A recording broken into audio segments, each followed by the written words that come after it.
नमस्कार दोस्तों, स्वागत है आप सभी का आपके अपने YouTube channel Shyam class study में। साथियों, आज के वीडियो में यूपी पुलिस परीक्षा 2023 में पूछे जाने वाली जीके जीएस के 37 अति महत्वपूर्ण प्रश्नों का पेट्टा सेट लेकर के आया हूँ। साथियों, आज के पेट्टा सेट को पूरा करिएगा। पेट्टा सेट को पूरा करने के बाद आपको अपना स्कोर कमेंट बॉक्स में शेयर करना और बताना है कि आपने हमारे इन टॉप 37 प्रश्नों के पेट्टा सेट में कितने प्रश्न सही किए और कितने प्रश्न आपने गलत किए।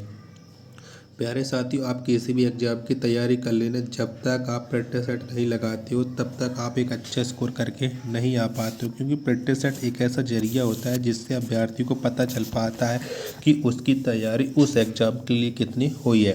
तो प्यारे साथियों, जितने भी यूपी पुलिस परीक्षा की तैयारी कर रहे हैं वो प्यारे साथी इस प्रैक्टिस सेट को जरूर लगाएं। और किसी भी एग्ज़ाम की तैयारी कर रहे हो, लेकिन जीके जीएस एक ऐसा सब्जेक्ट है जो हर एक विषय में पूछा जाता है। तो प्यारे साथी, आज के प्रैक्टिस सेट में आपको 37 प्रश्न देखने को मिलेंगे। 37 प्रश्नों में से आप कितने प्रश्न सही कर पाते हैं, वीडियो को पूरा देख के कमेंट करके बताइएगा। और प्रैक्टिस सेट पसंद आए तो वीडियो को आप लाइक कर देना। चैनल को आपने अभी तक सब्सक्राइब नहीं किया होगा तो चैनल को आप ज़रूर सब्सक्राइब कर लीजिएगा। और इस प्रैक्टिस सेट को अपने सभी साथियों के साथ ज़रूर शेयर करना जो यूपी पुलिस परीक्षा 2023 की तैयारी कर रहे हैं, क्योंकि उन्हें शेयर करने से वो भी प्रैक्टिस सेट लगाएंगे तो आप दोनों दोस्तों की एक साथ जॉब लगेगी, जिससे आप दोनों लोग खुश हो जाएंगे। तो इन्हीं सब बातों को ध्यान में रखते हुए शुरू करते हैं आज का अपना जीके जीएस के 37 अति महत्वपूर्ण प्रश्नों का प्रैक्टिस सेट। तो पहला प्रश्न है आपके सामने कि डूरंड कप का संबंध किस खेल से है।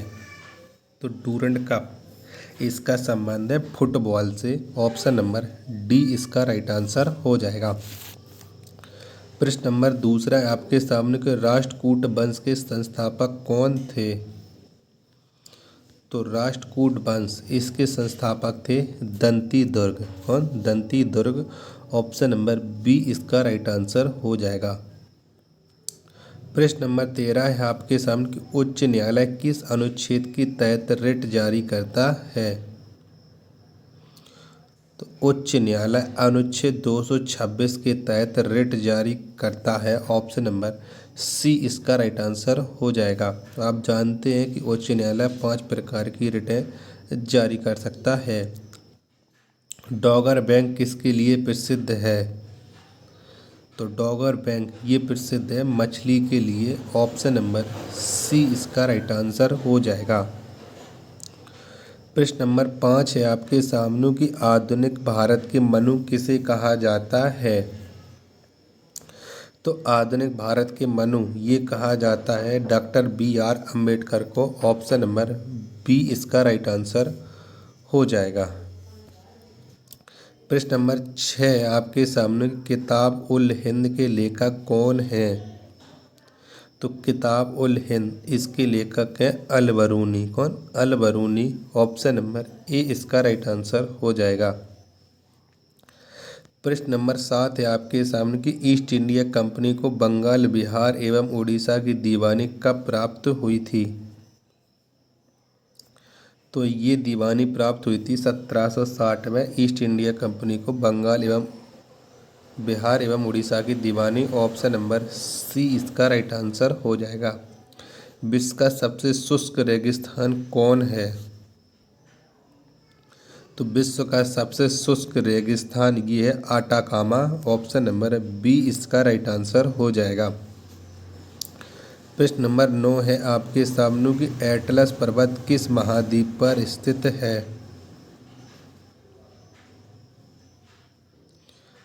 तो एटलस पर्वत ये स्थित है अफ्रीका महाद्वीप पर। ऑप्शन नंबर डी इसका राइट आंसर हो जाएगा। प्रश्न नंबर 10 है आपके सामने कि बुट स्प्रिट किसे कहा जाता है। तो ये कहा जाता है मेथेनॉल को। बुट स्प्रिट 10 का राइट आंसर हो जाएगा। Option number A. प्रश्न 11 है आपके सामने कि किस संविधान संशोधन के द्वारा दिल्ली को राष्ट्रीय राजधानी घोषित किया गया। तो ये 69वां संविधान संशोधन के द्वारा दिल्ली को राष्ट्रीय राजधानी घोषित किया गया। ऑप्शन नंबर बी इसका राइट आंसर हो जाएगा। प्रश्न नंबर 12 है आपके सामने कि गड़जत की पहाड़ियाँ किस राज्य में स्थित हैं। तो ये उड़ीसा राज्य में स्थित है गड़जत की पहाड़ियाँ। ऑप्शन नंबर बी इसका राइट आंसर हो जाएगा। प्रश्न 13 है आपके सामने कि ताइवान को मेनलैंड चीन से कौन सी जल संधि अलग करती है। तो ताइवान को मेनलैंड चीन से फार्मोसा की जल संधि अलग करती है। तो ऑप्शन नंबर बी इसका राइट आंसर हो जाएगा। तुलनात्मक लागत का सिद्धांत का प्रतिपादन किसने किया। तो तुलनात्मक लागत का सिद्धांत का प्रतिपादन ये किया था डेविस रिकार्डो ने। ऑप्शन नंबर ए इसका राइट आंसर हो जाएगा। प्रश्न नंबर 15 है आपके सामने कि वोल्टिंग टेबल का उपयोग किस खेल में किया जाता है। तो इसका उपयोग किया जाता है जिम्नास्टिक के खेल में वोल्टिंग टेबल का। ऑप्शन नंबर सी इसका राइट आंसर हो जाएगा। प्रश्न नंबर 16 है आपके सामने कि भारत की पहली औद्योगिक नीति कब बनाई गई। तो भारत की पहली औद्योगिक नीति ये बनाई गई थी 1948 में। ऑप्शन नंबर बी इसका राइट आंसर हो जाएगा। प्रश्न नंबर 17 है आपके सामने कि थांग टा किस राज्य की मार्शल आर्ट शैली है। आज हम बात करने वाले हैं उत्तर प्रदेश कांस्टेबल 2023 की बेस्ट बुक के बारे में, जो कि चक्षु पब्लिकेशन की बुक। ये बुक नवीनता पाठ्यक्रम के अनुसार बनाई गई है, जिसमें आपको सामान्य ज्ञान, सामान्य हिंदी, संख्यात्मक एवं मानसिक योग्यता, मानसिक अभिरुचि, बुद्धि लब्धि परीक्षा एवं तार्किक क्षमता इस बुक में आपको उत्तर प्रदेश जीके संपूर्ण मिल जाएगा। सबसे बड़ी खास बात इस बुक की है कि इस बुक में आपको 5 सॉल्ड पेपर 2018-2019 के मिल जाएंगे। इस बुक में आपको 3000 बहुविकल्प प्रश्न मिल जाएंगे, जो आपकी तैयारी को बेहतरीन बनाने के लिए ये बुक आपको संपूर्ण विस्तृत रूप में मिल जाएगी, जो आपको आपकी पढ़ाई के लिए बहुत लाभदायक होने वाली है। चक्षु पब्लिकेशन का प्रैक्टिस सेट भी ले सकते हैं, जिसमें आपको 10 मॉडल प्रैक्टिस सेट मिल जाएंगे, जो आपकी तैयारी को बेहतरीन बनाने के लिए। तो आज ही जाइएगा, अपने किसी भी माध्यम से, ऑनलाइन या ऑफलाइन मॉडल से, किसी माध्यम से आप इस बुक को खरीद सकते हैं। तो ये है मणिपुर की मार्शल आर्ट शैली थांग टा। ऑप्शन नंबर सी इसका राइट आंसर हो जाएगा।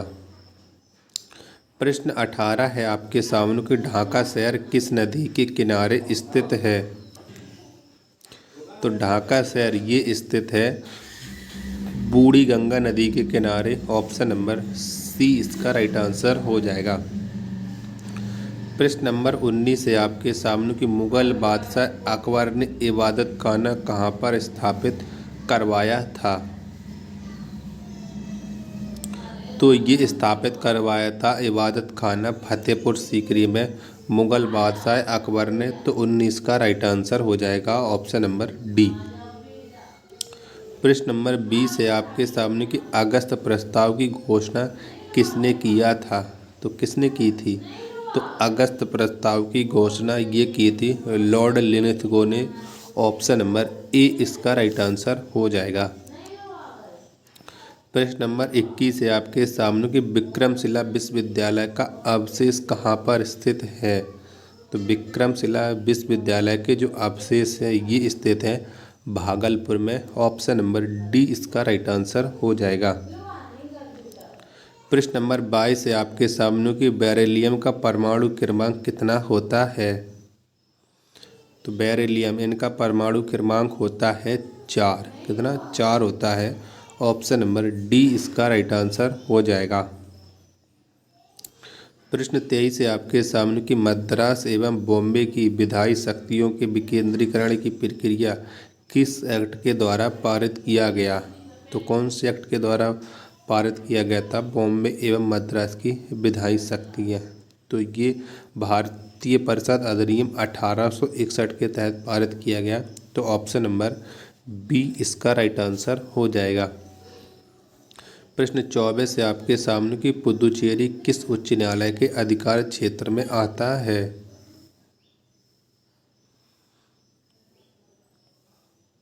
तो पुदुचेरी ये आता है मद्रास उच्च न्यायालय के अधिकार क्षेत्र में। ऑप्शन नंबर बी इसका राइट आंसर हो जाएगा।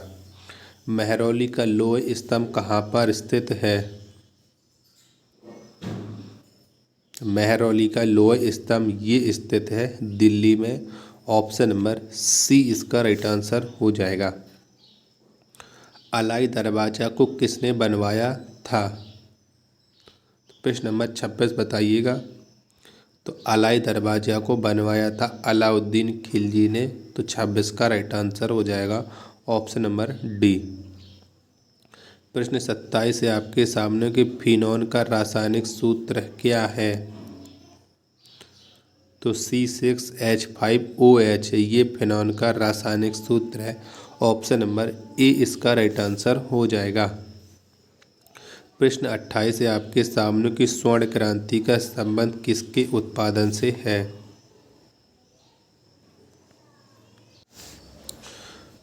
तो स्वर्ण क्रांति का संबंध है शहद उत्पादन से। ऑप्शन नंबर सी इसका राइट आंसर हो जाएगा। प्रश्न 29 है आपके सामने कि भगवान जगन्नाथ की रथ यात्रा का आयोजन कहाँ पर किया जाता है? तो भगवान जगन्नाथ की रथ यात्रा का आयोजन ये किया जाता है उड़ीसा में। ऑप्शन नंबर सी इसका राइट आंसर हो जाएगा। प्रश्न 30 है आपके सामने कि मालविकाग्निमित्र की लेखक कौन है? तो इसके लेखक है कालिदास मालविकाग्निमित्रम के। ऑप्शन नंबर बी इसका राइट आंसर हो जाएगा।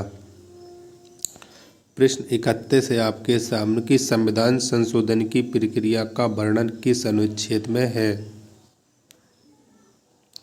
तो अनुच्छेद 368 में संविधान संशोधन की प्रक्रिया का वर्णन है। ऑप्शन नंबर सी इसका राइट आंसर हो जाएगा। संविधान संशोधन की प्रक्रिया का संबंध किस भाग से है? तो संविधान संशोधन की प्रक्रिया का संबंध भाग 20 से और अनुच्छेद 368 से, ये आपको मैं बता चुका हूँ। ऑप्शन नंबर सी इसका राइट आंसर हो जाएगा।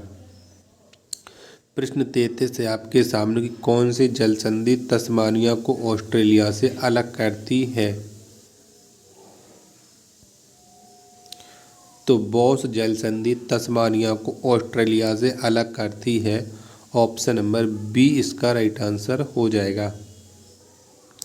प्रश्न 34 है आपके सामने कि बंगाल में दोहरी शासन व्यवस्था की स्थापना किसने किया था?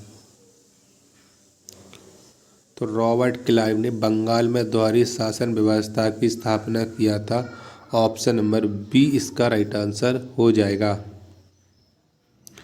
प्रश्न 35 है आपके सामने कि रामसर सम्मेलन किससे संबंधित है? तो रामसर सम्मेलन ये संबंधित है आर्द्र भूमि से। ऑप्शन नंबर ए इसका राइट आंसर हो जाएगा। मेलबर्न क्रिकेट क्लब का मुख्यालय कहाँ पर स्थित है? तो मेलबर्न क्रिकेट क्लब का मुख्यालय ये स्थित है लंदन में। ऑप्शन नंबर बी इसका राइट आंसर हो जाएगा। प्यारे साथियों, लास्ट प्रश्न है आज के टेस्ट सेट का कि किस अधिनियम के द्वारा राज्यों को स्वायत्तता प्रदान की गई? तो राज्यों को स्वायत्तता प्रदान की गई थी भारत सरकार अधिनियम 1935 के तहत। ऑप्शन नंबर बी इसका राइट आंसर हो जाएगा। तो प्यारे साथियों, अगर आपको ये वीडियो पसंद आई हो तो वीडियो को आप लाइक कर देना। चैनल को आपने अभी तक सब्सक्राइब नहीं किया होगा तो चैनल को आप जरूर सब्सक्राइब कर लीजिएगा। मिलते हैं अपने नेक्स्ट वीडियो में, तब तक के लिए धन्यवाद। जय हिंद।